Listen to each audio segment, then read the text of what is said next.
رسول اللہ صلی اللہ علیہ وآلہ وسلم نے فرمایا، مومن کی مثال پودے کی پہلی نکلتی ہوئی ہری شاخ جیسی ہے کہ جب بھی ہوا چلتی ہے اسے جھکا دیتی ہے،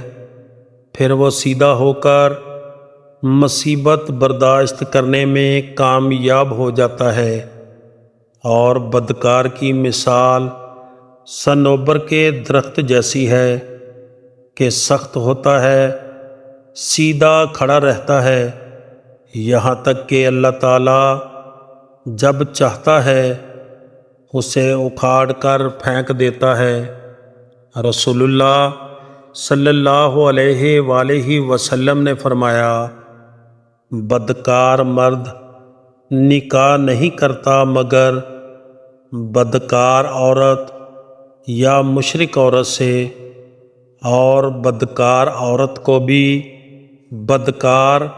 یا مشرک مرد کے سوا کوئی اور نکاح میں نہیں لاتا، اور یہ ایمان والوں پر حرام ہے۔